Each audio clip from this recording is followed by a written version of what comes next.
Bonjour à tous et bienvenue dans cette nouvelle vidéo. Donc là, j'ai fait une nouvelle compilation. Le but, c'est toujours la même chose. Des choses qui me semblent fausses que je vois sur les réseaux.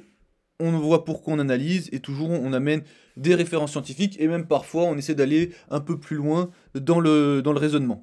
Donc là, on va commencer avec cette vidéo-là. Je vais te partager un circuit à faire pour renforcer les muscles qui stabilisent ta colonne vertébrale et donc soulager tes douleurs au dos. Donc là, en fait, on a une personne, c'est un coach sportif, qui nous propose, quand on a mal au dos, des exercices pour renforcer les muscles stabilisateurs pour que ça aille mieux. Alors c'est vrai que quand on a mal au dos, c'est une idée répandue que soit faut empêcher que tout bouge, donc ça pourrait être les théories de Stuart McGill, ou alors ouais, faire du gainage pour augmenter la stabilité, tout un tas de choses comme ça. Alors, si on regarde dans la littérature, en fait, les exercices de gainage, ça pourrait être relativement intéressant pour diminuer la douleur et améliorer la fonction. Sur le court terme, c'est plus efficace a priori que les exercices généraux. Mais sur le court terme. Maintenant, on va voir ce qui se passe sur le long terme et qu'est-ce qui se passe chez des personnes qui ont mal au dos depuis un peu plus longtemps. En fait, ce qu'on remarque, c'est que les sujets qui souffrent de lombalgie, ils effectuent moins de mouvements de la colonne lombaire que les sujets qui n'ont pas mal au dos dans les trois plans de l'espace. Donc que ce soit le plan sagittal, frontal ou axial. Et en fait, quand on regarde le plan sagittal, c'est vraiment celui où il y a le moins de mobilité par rapport aux autres. Et ça va un petit peu à l'encontre de ce qu'on croit, où on pense effectivement qu'ils ont besoin de gainer, alors qu'en fait, ils ont déjà moins de mouvement. Alors ça, c'est des données qu'on retrouve dans une autre étude. Voilà, les personnes qui souffrent de lombalgie, elles présentent moins de mouvement de la colonne lombaire. Là, encore une fois, c'est dans le plan sagittal, c'est surtout là que ça se voit. Mais on va aller un petit peu plus loin. Et en fait, en moyenne, les personnes qui souffrent de lombalgie, ils ont donc une mobilité lombaire qui est réduite. Donc faire des exercices de gainage où il n'y a pas de mouvement de la colonne lombaire, eh ben, ça peut peut-être être contre-productif. Et c'est aussi après quel message on envoie aux patients en proposant ce type d'exercice. Ça, on y viendra un tout petit peu plus tard. Je vous l'ai mis là, mais on ne sait pas si les déficits ils existent avant l'apparition de la lombalgie ou pas. Ce qu'on va voir maintenant, c'est que donc, les personnes qui ont des lombalgies sont plus raides que enfin, moins mobiles que les autres. Et ce qu'il faut aussi savoir, c'est qu'ils gagnent davantage. Donc par exemple, contrairement à la croyance clinique, la rigidité du tronc, elle a été augmentée et non réduite chez les personnes qui ont des lombalgies récurrentes. Donc en fait, c'est déjà des gens qui ont une rigidité au niveau du tronc qui est augmentée. Est-ce que ça vaut le coup de faire du gainage? Bah peut-être pas du coup, parce qu'on en voit encore le signe de ah faut gainer, faut serrer, alors que c'est des personnes qui sont déjà en train de rigidifier leur tronc. Dans une autre étude, on nous dit que les lombalgiques, pour contrer la douleur, ils coactivent davantage les muscles du tronc. Donc en fait, ils gagnent déjà en permanence. Et encore une autre étude, les personnes qui souffrent de lombalgie, ils adoptent une stratégie de mouvement protectrice, peut-être en augmentant la rigidité du tronc. Tout ça pour dire que c'est des personnes qui ont des douleurs, qui ont une mobilité réduite et une rigidité augmentée. Donc faire du gainage où le but c'est de rigidifier, le but c'est de pas bouger, ça peut être contre-productif. Voilà. Surtout chez des personnes qui ont des lombalgies soit chroniques, soit récurrentes. Voilà. Donc en soi, proposer du gainage, c'est pas mauvais, mais faut pas non plus le proposer en pensant que ça va aller à tout le monde en fait. C'est ça qu'il faut retenir, c'est que on fait un bilan. C'est toujours pour ça que c'est très compliqué de donner des conseils santé qui peuvent être considérés, qui peuvent être pris en compte par la majorité des gens, parce qu'il y a toujours un risque en fait que il y a une personne, ça rentre pas dans son cas à elle, et en fait ça empire les choses. Et en plus de ça, je voulais revenir sur une phrase qui est dite où en gros, l'idée c'est renforce les muscles qui stabilisent ton dos pour avoir moins mal. Qu'est-ce que la personne elle comprend de ça? Est-ce qu'elle se dit ah j'ai mal parce que mon dos il est pas stable? Donc déjà ça peut être la première chose. Et aussi le stable, instabilité. Dans certaines études, enfin dans l'étude que je vous ai mise là, l'instabilité, quand un professionnel de santé parle d'instabilité à un patient, le patient, lui, il comprend quoi? Il comprend le plus souvent que son dos, en fait, il pouvait lâcher à tout moment.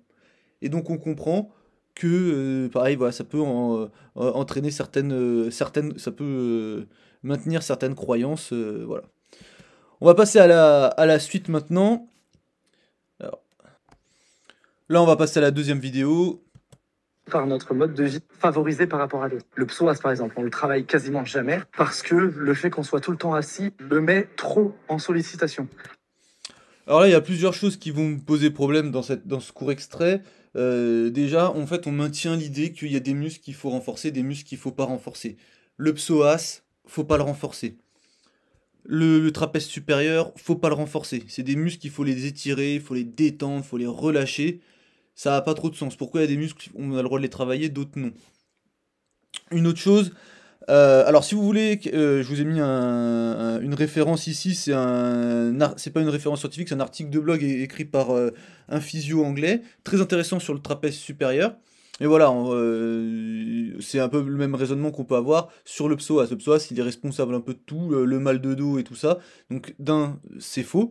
De deux, être en position assise et dire que c'est trop en sollicitation, c'est comme dire que quand vous êtes toute la journée devant votre ordi, bah vous mettez trop en sollicitation les fléchisseurs des bras. Pourtant, tout le monde entraîne ses biceps. Donc ouais, je comprends pas.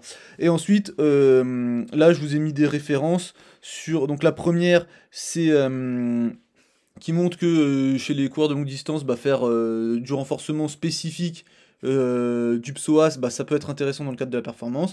Et aussi chez les sprinteurs, bah, on remarque que les sprinteurs les plus rapides, ils ont les psoas les plus gros.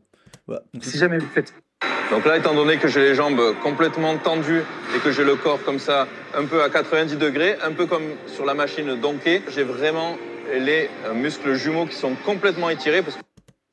Alors là, en fait, on nous dit que le fait d'avoir le buste à 90 degrés, ça augmente la tension au niveau des ischio-jambiers, des mollets, donc ça pourrait améliorer peut-être le recrutement, je sais pas. Alors,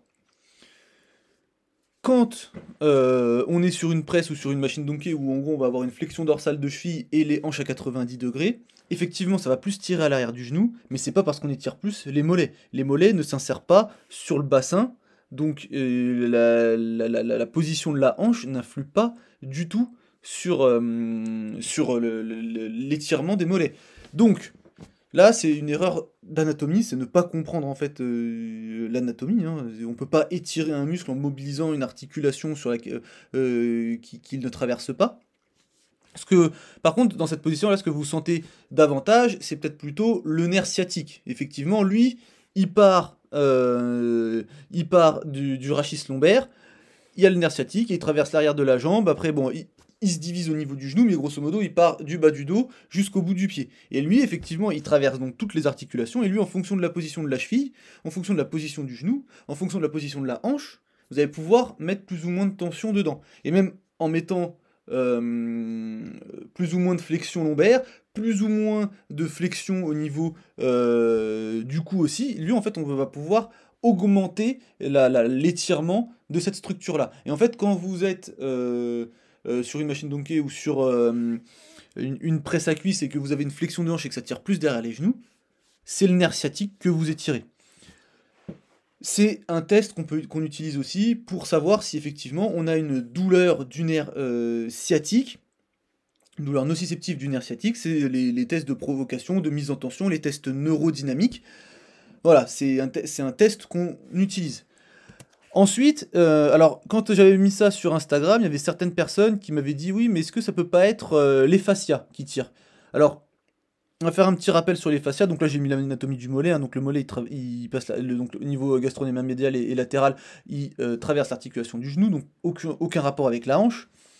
Ensuite, si on parle d'un point de vue, si on parle des chaînes myofasciales, comme c'est décrit dans le livre Anatomy Trains, en gros, il y a tout ça, comme chaîne, dans la chaîne myofasciale, sur la chaîne superficielle postérieure. Au niveau scientifique, cette étude-là, elle a essayé de voir un petit peu ce qui était vrai ou pas. Et en gros, on a ça, c'est vrai, on peut la retrouver. On retrouve des connexions à chaque fois. Donc on n'a pas la chaîne en entier, hein. Voilà, là on voit, ça va jusqu'au fascia thoracolombaire et au niveau des érecteurs du rachis, mais ça va pas plus loin. Donc là, ici, c'est difficile d'extrapoler. Ensuite, c'était pour dire que quand vous êtes dans cette position-là, donc en position de slump test ou sur la machine et que ça tire, en fait, c'est pas vos fascias, parce qu'en fait, vous allez vous mettre dans cette position-là, ça va tirer. Et si vous faites des mouvements de glissement neurodynamique, ou que vous faites, vous mettez à faire 100 squats, 100 poids, hein. Vous faites 100 squats, suivi de 50 fentes à droite, 50 fentes sur l'autre jambe, et tout ça, à la fin, vous êtes bien KO, vous vous remettez dans la même position, vous allez voir, ça va tirer beaucoup moins. C'est pas parce que vous avez agrandi ou vos fascias, hein. C'est juste que vous avez désensibilisé un petit peu la douleur de la gaine du nerf, et du coup, vous allez aller plus loin. De toute manière, les limitations d'amplitude, en général, c'est plutôt quelque chose de neurophysiologique, plutôt qu'une fin d'amplitude structurelle. Voilà. Et je voulais aller un tout petit peu plus loin, du coup, pendant qu'on était sur les chaînes myofasciales, parce qu'on en entend beaucoup parler aussi, mais on peut pas raconter tout et n'importe quoi. Pour le moment, si on se base sur cette revue systématique, ces chaînes-là, elles sont validées, on a retrouvé des connexions, voilà, donc des fois il n'y a peut-être pas la chaîne complète comme on a vu pour la partie postérieure, mais en gros on a celle-là, on peut plus ou moins dire qu'elles existent. La chaîne en spirale et la chaîne latérale, on a retrouvé certaines connexions, mais c'est pas sûr à 100%. Et pour la dernière, celle qui est ici, donc c'est la chaîne superficielle antérieure. Ça par contre, dans la littérature scientifique, on n'a pas retrouvé de toutes les connexions, on n'a pas retrouvé les connexions, donc celle-là on peut pas dire vraiment qu'elle existe. Voilà. Donc c'est juste pour dire, voilà, parce qu'après on peut dire on peut travailler en fonction des chaînes, tout ça. La littérature scientifique, pour le moment, elle nous dit ça. Ok. Et dans le livre, on nous parle aussi des chaînes au niveau des bras. Par contre là on n'a aucune donnée là-dessus pour savoir si c'est vrai ou pas ça. Donc bon, on va s'arrêter là pour cette vidéo, j'espère qu'elle vous a plu, et puis on se dit à la prochaine. Salut.